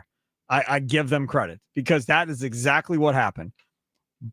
The NBA first, then the NFL, Major League Baseball was the last of the party like they always are. I don't know what hockey does. But those three followed the lead of NASCAR. What NASCAR did back in the day, 80s, 70s, 80s, 90s, whatever, you had different paint schemes, sponsor schemes for different racetracks. Then what did they do? They had die-cast cars, and then you could buy those die-cast cars for like $90 to $100, and then you would try to collect of them. I was a big Kevin Harvick fan. I probably got 20 Kevin Harvick die-cast cars sitting in a box because I was collecting them. Oh, man, I love that one. You have more than Kevin Harvick's parents have of his die-cast cars then. Maybe. But I had like the one at Talladega, this one at Daytona, whatever, and I would collect them. but it was brilliant because they were making money off of it. And the sponsors were getting all this additional love. So now when you go, hey, Bucks, let's run out there in yellow. Hey, Bucks, let's run out there in this random color and that random color. And now the Packers are all out there in all white. The Green Bay freaking Packers are in all white with white helmets. They looked cool. The uniforms did look cool. It looked weird because they were at Lambeau. Would Vince Lombardi have cheered this? Well, Vince Lombardi. No, don't come at me with Vince Lombardi. Would he have approved? He might have liked it because you could have saw blood on him then. Fine. All right, here is more of Micah Parsons. What ways do you feel the defense took another step and built upon 4 days ago? Just because we came out there again, play consistent. We did a few things that we didn't want to, more points than we wanted to. But, we made them earn everything, and that's just important. No big plays, we made them earn everything, and that's the good part. What do you feel about the play style that your team is putting on tape and what other teams will think of it? Yeah, it seems like this is going to be a heavyweight fight. We're coming out here, running to the ball, we're playing fast, trusting each other, communicating. That just makes you hard to beat. You know what I mean? As long as we just keep doing that every week and challenging ourselves to keep up with that same energy and effort, it's going to be a hard team to beat. Micah, you got traded exactly 2 weeks ago today. Have you ever had a crazier 2 week span? Nah, I haven't, But, man, I'm just happy I'm here. I'm just happy we're winning, and I'm just happy to be around this group of guys. You guys feel like you made a statement, not only winning your first 2 games, but 2 teams that got to the divisional round last year. You guys didn't only win, you guys handled it pretty good. Yeah, I don't think we make this type of move if we didn't believe that we can do that. And exactly. Shout out to the organization for believing in me. I think I could come in and make an impact. And I just want to keep holding up this standard and level that they expect me to come in and play with. Like for a long time around here, it's always been about the offense and the quarterbacks. The way this defense has made a big statement the last couple of weeks. What do you think it says about this defense? What I've been telling everyone, defense been strength this year. J Love, I think you give us 20 points, we should be able to win that game. It's all about getting stops and getting the ball back into the offense. As y'all seen against Baltimore Buffalo, we got a quarterback didn't have a perfect game, but still lose because guess what? The defense gave up 40 points. So defense gonna change this shit. They want to, I think the fans like points and they like to see the big plays, but when you play great defense, it's just so beautiful to see. I think the fans around here are really taking it in though, and they're realizing how special things are looking at this point. When you come to a place that's been known for quarterbacks and offense for so long, do you sense the appreciation the defense is getting, or are you too new here to realize it's different? I'm probably new, but I just think, every time we step on that field, the fans let us know they're there. And they can't start something unfinished. We're letting them know when you come to Lambeau, it got to be a fight. We need everyone packed up every night, but it just goes back and forth. The fans, the players, it's contagious. We feed off that. We need that to keep going. We need y'all to keep embracing this team. We're going to keep going and just trusting us. Sometimes they're going to be perfect. As long as we keep playing, we keep fighting, it's going to be something beautiful to see.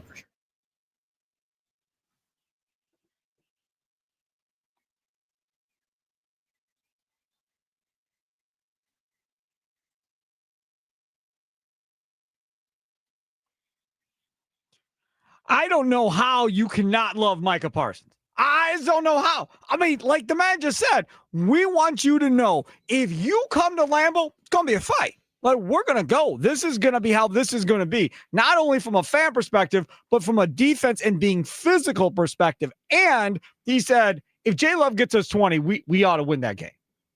Plain and simple. If you get us 20, we should win. I had mentioned when they got him, I think if they got 17, the Packers probably win a lot of these games if they hold them to 17. This garbage stuff that Washington got tonight to get to 18, that's not real. That's not real. Because Havley kind of pulled them all back a little bit, and they got what they got at that point for Jaden Daniels' fantasy score. But other than that, this game really could have been way more out of reach had they been doing what they had been.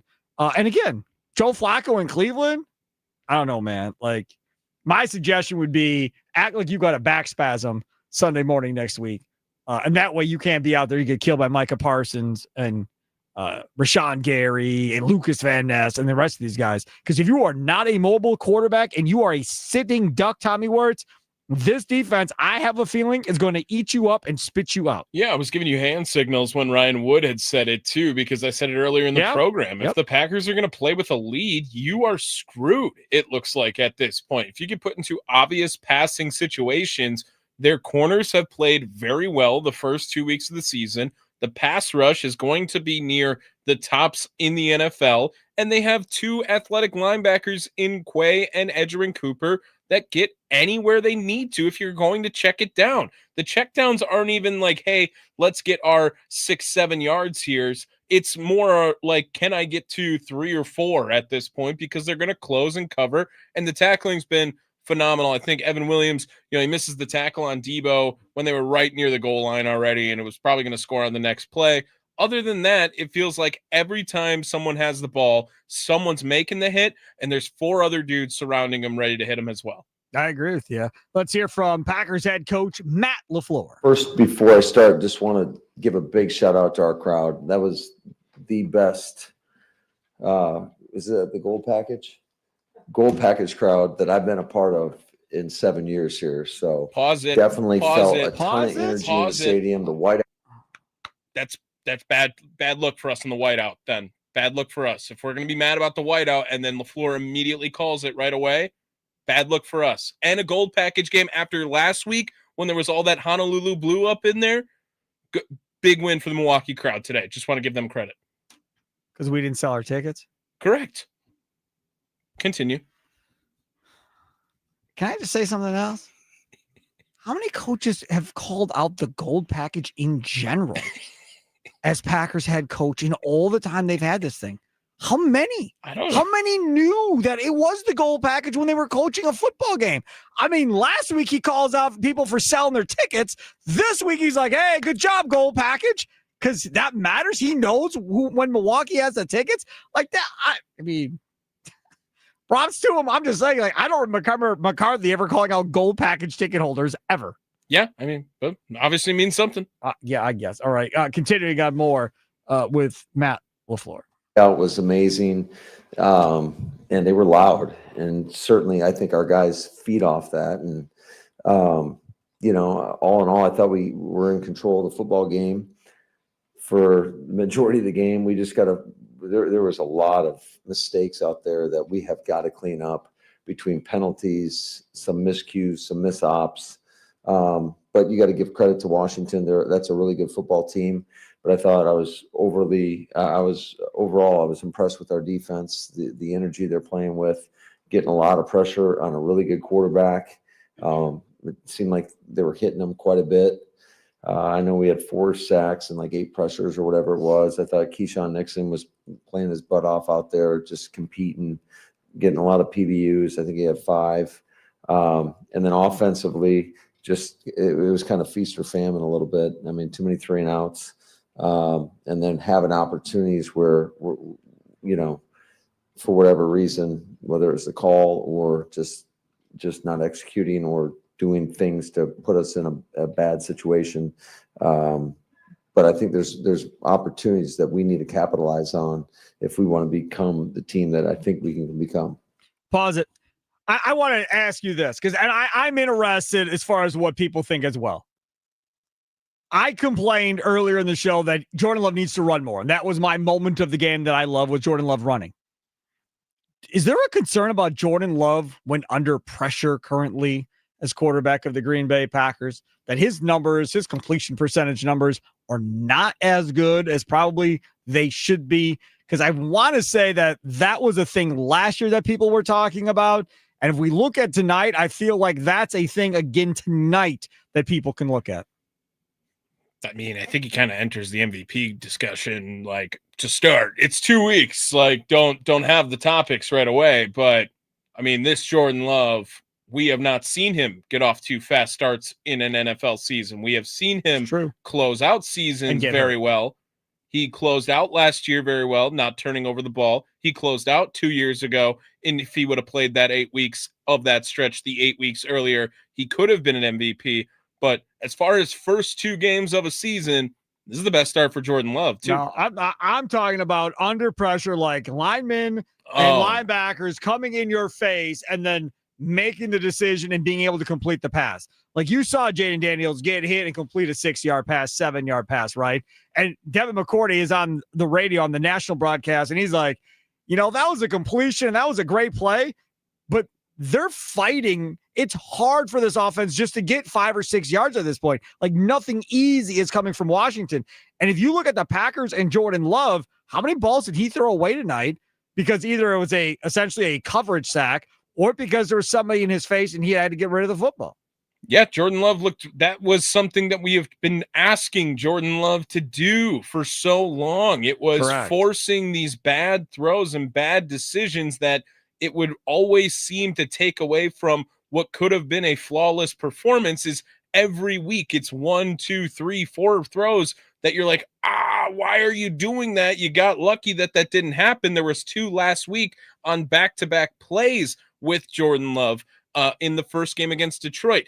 Today, you saw him when he was under pressure. He was not afraid to either make the throw that he felt confident in or get rid of it on top of it. And even at the end of the game, which I don't know what the hell they were doing at the end of the game when they had their last drive before knees, is they're like trying to do play action down the field with 2:50 left in the game. Like, I was livid, as were you. There was 2 things I was mad about. A, I would not have had Josh Jacobs in the game at that point to give the ball to begin with. I'm not getting him hurt when the game is over. That was my first issue with that at the end of the game. My second issue was, why is Jordan Love doing anything other than handing off at this point if he's in there? Well, and he understood at least take the sack, right? Don't get rid of the ball, take the sack, keep the clock moving. But again, just shouldn't have even been put in that situation in general. Totally agree with you. More Matt LaFleur.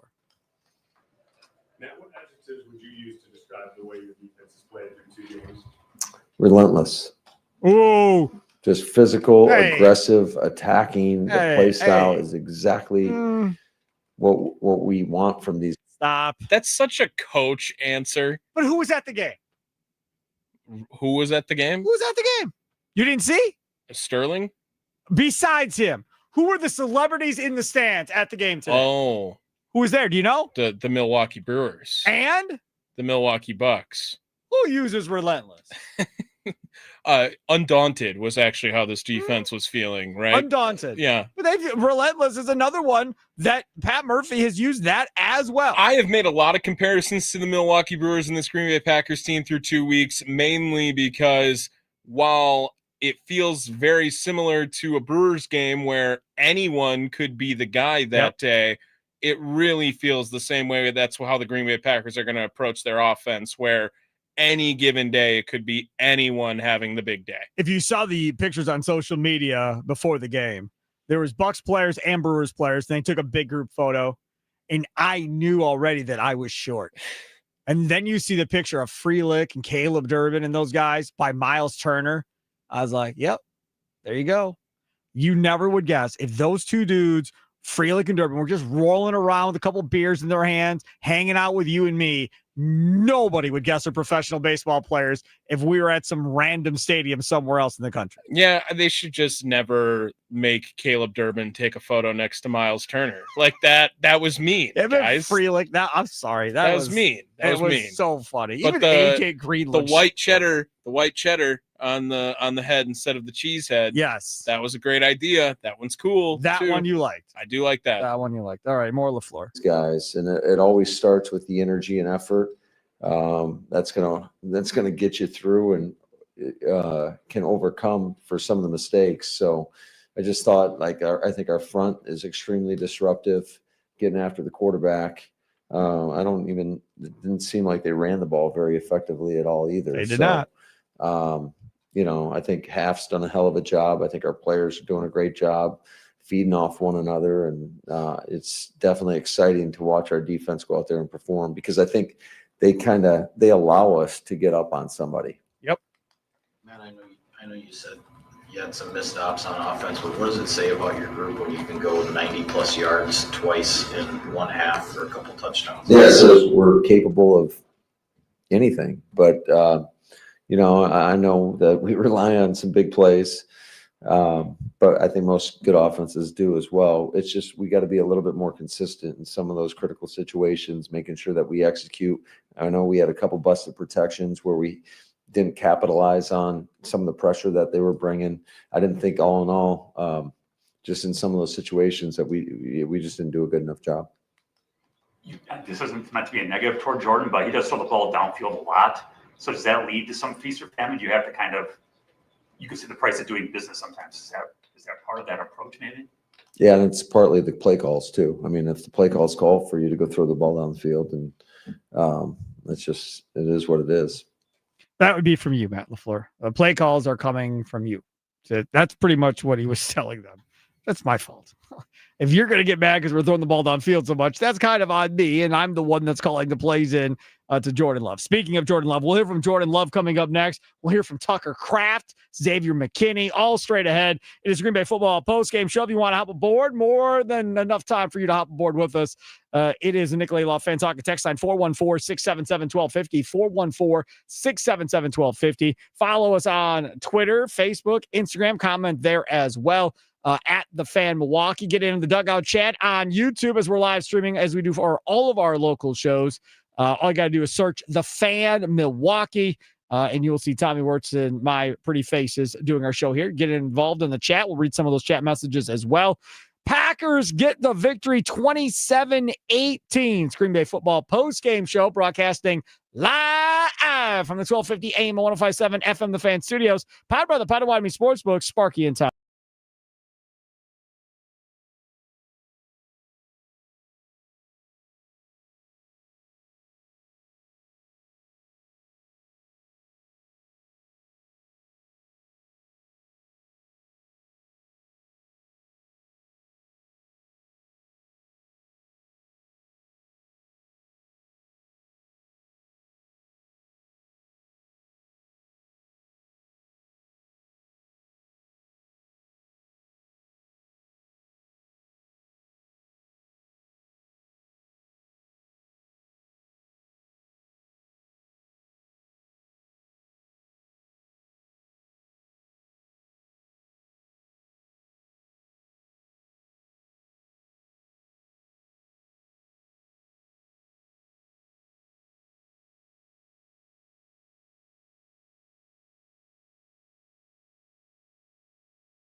Sparky here. Tell me what's over there as we broadcast live from the 1250 AM 105.7 FM The Fan Studios, powered by the Potawatomi Sportsbook. Sparky with you on a 27-18 victory for the Green Bay Packers. Tommy just put up a poll question at the Fan Milwaukee on Twitter. Options. What did you put out there for options for this one? Yeah, put it out about maybe 45 minutes ago. Who's your MVP of the game for the Packers as they took down Washington 27-18? The four options were Jordan Love, Tucker Kraft, Micah Parsons, Keyshawn Nixon. I made my vote. Did you make yours yet, Mr. Pfeiffer? I did not, because I did not want to see where it was as far as votes. And we're early on. We're like around 100 votes or something. We just put it up. So Love, Kraft, Parsons, and Nixon. I would say that there's going to be plenty of games you can vote for Jordan Love. I think the obvious answer in this one is Tucker Kraft, followed by Keyshawn Nixon, followed by Micah Parsons, followed by Jordan Love. That would be my order 1 through 4. So Kraft, Nixon, Parsons, Love would be how I would vote in that order. Okay, so you were kind of close on our results.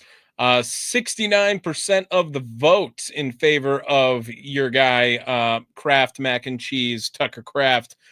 Jordan Love second with 11% of the vote. Micah and Keyshawn about 10% of the vote apiece as well. 5 pass breakups for a cornerback is pretty damn good, y'all.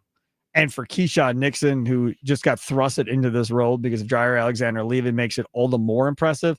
And to do it against a really good, impressive quarterback in Jaden Daniels makes it even better. Jordan Love talked after this one. Yeah, it feels great. To start the season off 2-0 against two really good teams, two good teams in NFC North that were obviously big playoff teams last year. It feels good. So couldn't have started the season off on a better note. So it's one thing that we just got to keep building on. But it feels great right now. Along those lines, Jordan, we talked a lot about last year against the big games that you guys couldn't win. Did you guys make a statement by beating Detroit and Washington right after that? Yeah, I mean, like I said, every year is a new year, so you never know how these teams will be. And obviously, new year for us. We got to come out and, I think more importantly for us to be able to come out and start fast in both these games and, be able to finish it with the defense coming up with, holding two really good offenses to, some pretty low yards and low points until the end there it's just fun. So I think it's like I said, it's just a great way to start the season and something we just got to keep building on. They scored to get within 17-10. You guys went out there and put together a good drive to answer. Just what was that like? What was the key to getting that done? Yeah, it was one of those drives that we needed. I think we hadn't been moving the ball as well the past couple of drives, putting up points. So that was definitely a drive that we needed to regain that momentum. And they go down and score, and we got to go answer. So that's what you want to see, from our offense. And I think we did a great job of doing that, going down and answering right there.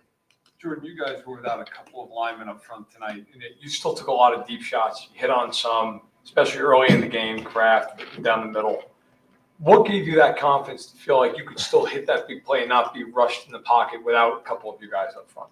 Oh, I mean, no matter who's out there, I'm going to have confidence in those guys. And I tell those guys all the time. Could have saw that coming. But I think those AB and Kennard, I think they did a great job stepping up right there. You miss Zach and Banks right there, which is, it's tough. So, I think both those guys did a great job. But we're going to have confidence in those guys. And we're going to still, stick to our game plan because we got to still go out there and be aggressive. So, yeah. Jordan, how was Tucker Kraft able to be so impactful in this game? Man, Tuck, yeah, I mean, I'm expecting big things from Tuck this year. But good answer. It's just, it's one of those things that's who Tuck is every day. He comes in and puts that work in and, in practice every day, he's making those big time plays and he's very consistent right now. So I don't think it's a secret for him to go out there and ball like he does. First time having 100 yards, which is pretty cool for him. But yeah, I mean, he just goes out there and, takes the work from practice into the games and is consistent with what he does. So, we just got to keep building on with him. But, Tuck's a guy that's going to have a big year. I hope so. We talked about it before the season. Tucker Kraft lead this team in receptions. That was my goal before the season started. I'm still not convinced we're going to get there because, again, as we know, this team every game switches who's going to be the guy on a given game-to-game basis. But I'm hoping Tucker Kraft is open enough and drops nothing that he forces his way to be the guy in this offense going forward. And again, with Jaden Reed out now with that broken collarbone, according to reports, Bill Huber was the one that we saw with it. Based on that, there should be more targets, because now what are we talking about here? We're talking about no Christian Watson, no Jaden Reed. So now it's Romeo Dobbs, Matthew Golden, Dontavian Wicks are your front three. And then Savion Williams or Malik Keith is that next guy, right, at fourth. Well, Tucker Kraft is better than either of those two. So you have three receivers and then Tucker Kraft, and then start having the conversation of Savion Williams, Malik Keith, and Luke Musgrave as far as how you want to design an offense, where you want to go with the ball, how to utilize these guys inside the offense. That's going to be the interesting thing for Matt LaFleur to determine as we move forward. Again, Green Bay, Cleveland next Sunday. We'll be right on the air immediately following that one with this very show. Green Bay football post-game show, myself and Tommy Wirtz. Tucker Kraft, as we said earlier, had himself his first 100-yard game of his career. And as Tommy pointed out before, it's not going to be his last one. Like he's going to have more of these coming up for sure. 6 catches, 124 yards, a touchdown, long play of the day, 57 yards. We played that highlight a couple times today. Here's Tucker Kraft after the game. Not that's disappointing. It was 57, huh? Yeah. I was tired after, but yeah, just getting an opportunity, like I said, to be able to flip the field with my legs as someone who's, maybe not a 4-3 guy, but just trucking. That's what I'm looking forward to every time. Was that end zone looking bigger and bigger in your eyes until maybe you thought I think I knew I was getting hot the whole time. I was just trying to get as much as I could and then make the DB trying to tackle me pay for it on the back end. We talked this offseason about being able to unlock you downfield. You talked about the scheme on that 57-yarder. Is that something, did you guys put that in this offseason? Is that maybe an example of how we No, like I said, that's just a tribute to our play callers. Yes, it's a play that we had practiced. But it was all just about how the safety played it. If it didn't go to me, it would have went to Luke. If it didn't go to either of us, it was going to the wide and go. So it's just, the multitudes of sets that we can line up in and just continue to make plays and throw the ball in 13 personnel. So it's just the creativity that we have. Again, that's what's going to separate this offense from everybody else. Kraft's right. Yeah, I mean, it's good, to get to young guys going. It's hard, coming into the NFL. He's a day 2 draft pick, feeling the pressure to Savion. After injuries in camp, feeling that pressure to come on the field and make an impact instantly. But he's waited it out, and he's able to show that he can make those plays. So we're gonna keep dialing things up for him, MG, just to cement themselves as playmakers. Did you know you read that open before the touchdown? On the leak? Yes, just because of how low the safety was, and we had the exact look that we needed. Just in a good time for that play call? Yeah. What stood out to me was a couple of times this misdirection where Josh goes that way and the passes to the opposite side. Fake to Jacobs to the left, pass to the right. That really – did you see something there going into the game? Yeah, I mean, teams come in here and they have such an emphasis on stopping number 8. Yeah. They think that the key to beating the Green Bay Packers is by stopping Josh. And that's a credit to him and all the work he's put in. He is such influential back in the NFL. So teams keying him, it just opens up opportunities for everybody else. So, as a receiver, I hope teams keep coming in with that mindset and that game plan. But those plays will come for Josh. He's on the cusp of another great season. There's Tucker Kraft. Can we just point something out there? Sure. He said teams come in here game planning to stop number 8. Number 8 ain't making $50+ million a year, is he? So you're telling me the opposing defenses are coming in gaming to stop the running back, not the quarterback, who is one of the highest paid quarterbacks in the NFL. Are teams planning to stop Trevor Lawrence, or people are game planning to stop Patrick Mahomes? Yeah, people he's were not game a top 10 planning paid quarterback. People were game planning to stop Peyton Manning. or Tom Brady or, I mean, all of these other guys. Now, again, I know I'm saying Hall of Famers, grant you. And Jordan Love very well may not be a Hall of Famer necessarily at the end of the day. But just from that perspective, just think about it. Like, you gave him all this money, and your own guy is saying they are game planning to stop the running back nothing and of a story. seeing Not a if story. the quarterback can beat him. That's what he pretty much just said. Okay, you are the one who's like mad that I'm it's not mad. Jordan Love. I'm not mad. I'm just going off of what the man said. Like, if anybody would have said that, here's Jordan Love, here's all the extension. Fast forward a year later, and your guys on your team are saying they're planning on stopping the running back more than you. That's kind of crazy, don't you think? Do teams game plan to stop Dak Prescott or CeeDee Lamb? Well, first you have to stop Dak Prescott to get the ball to CeeDee Lamb. So I would say Dak Prescott. No, it's no, you're mixing up the story. Like, it means nothing. Josh Jacobs as the best player on the team is not a newsflash to anyone, and you had to lock up Jordan Love. So I think we're going to do this tomorrow. Wisconsin Sports Daily as a story. Man. I think it's a story tomorrow. Can I leave with some good news or fun news, I guess, here that I just learned? So all the Brewers were in attendance today, right? Mm-hmm. Punter Tress Way is the brother-in-law to Bryce Terang, married his sister. That's why they probably came up during that game. Little family reunion there for you. Fun news. And he makes less money than Jordan Love, and they don't game plan for Tress Way. In case you were wondering. Nobody else is going to talk about this around but me, I'm sure. But I'm sorry. You're making $37 million. They're not even game planning to stop you. Like, that seems crazy to me. That seems bonkers. Like, every team that came in to face Aaron Rodgers, it showed today. Planned for Aaron Rodgers. They game planned to stop 12. That's Maybe they should start game planning for Jordan Love. Make him run, right? They carved him up today. They did. And I hope they game plan the same way the rest of the year against the Packers. I hope they continue to game plan to stop Josh Jacobs, because Tucker Kraft is right. It's going to continue to open up this offense and make them very, very dangerous. The Packers are very, very dangerous.